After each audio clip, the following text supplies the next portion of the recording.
สวัสดีสำหรับบทเรียนนี้แม่นแอดมินจะมาแนะนำการบันทึกไฟล์รูปภาพในโปรแกรม PowerPoint ให้มีความคมชัดสูง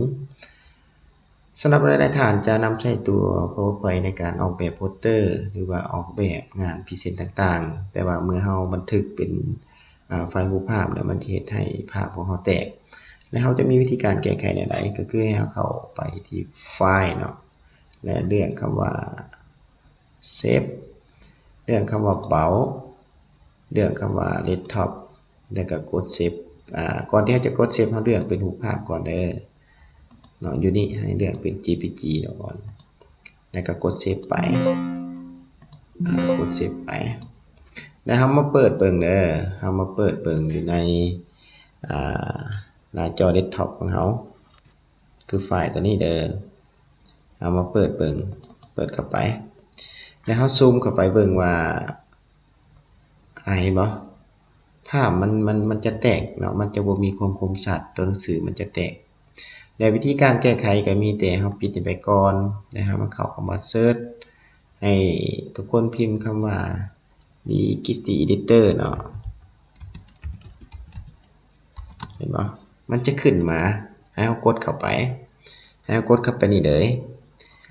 แล้วของทุกคนสังเกตเบิ่งเดี๋ยวไอ้มินจะซูมเข้าไปให้เบิ่งให้เรามาเลือกตัวที่2นี่คำว่า Current User กดเข้าไป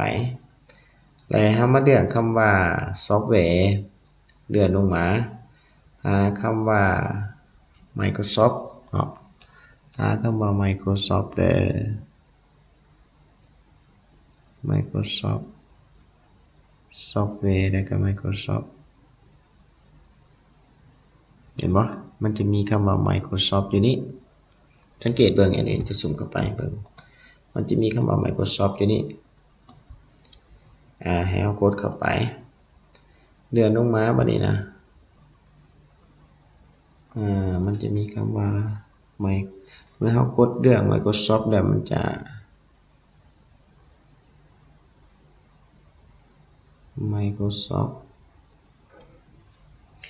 Microsoft แล้วเราหาคำว่า Office เนาะมันจะมีคำว่า Office เด้อขึ้นต้นด้วยตัว O เนาะ Office เห็นบ่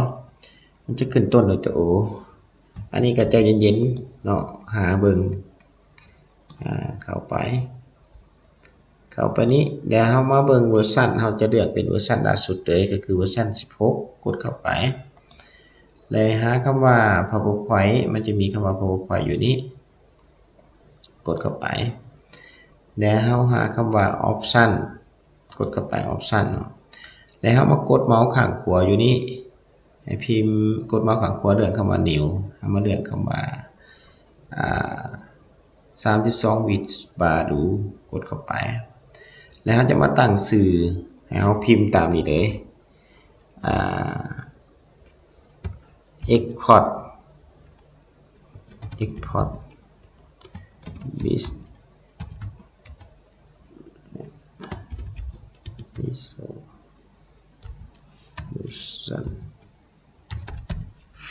ให้ทุกคนพิมพ์ตามนี้ได้เด้อเนาะพิมพ์ตามนี้เลยแอดมินซูมเข้าไปให้พิมพ์คำว่า export business เนาะเมื่อทุกคนพิมพ์แล้วเนาะให้เฮาอินเตอร์บัดนึงให้เฮาอินเตอร์บัดนึงเด้อเห็นบ่เมื่อเฮาตั้งชื่อเรียบร้อยแล้วเฮาก็ดับเบิลคลิกเข้าไปบัดนี้นะตัวนี้เฮาจะกำหนดให้เป็น300เด้อให้เป็น300ความละเอียดให้เป็น300เลยแล้วก็กดโอเคไปแล้วก็กดปิดไปบัดนี้นะกดปิดไปเลยแล้วเฮามาลองเซฟเบิ่งใหม่บัดนี้นะมันจะมีความคมชัดบ่หลังจากนั้นเนี่ยเนาะเฮามาลองเซฟเบิ่งใหม่เด้อเซฟเบิ่งกดเข้าไปที่ไฟล์เลือกคำว่า Save As เลือกคำว่า About ตัวนี้เฮาจะกำหนดให้เป็นเลข3แล้วเฮามาเลือกรูปแบบเป็นรูปภาพเนาะเป็น JPG เฮาจะเซฟไว้อยู่หน้า Desktop คือกันกดเซฟไปกด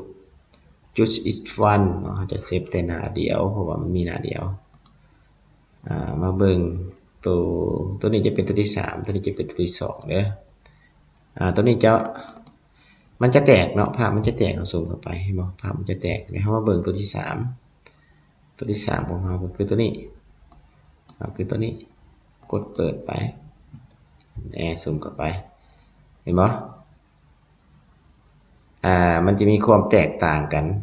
เนาะ2ภาพนี้จะมีความแตกต่างกันเนาะสังเกตเบิ่งให้ดีเนาะตัวนี้เป็นภาพที่ว่าเฮาได้ไปตั้งค่าให้มันคมชัดเดี๋ยวเฮามาเบิ่งตัวนี้ที่เฮายังบ่ทันได้ไปตั้งค่าก่อนหน้านั้นเห็นบ่ซูมเข้าไปเห็นบ่ความละเอียดมันจะต่างกันความละเอียดมันจะต่างกัน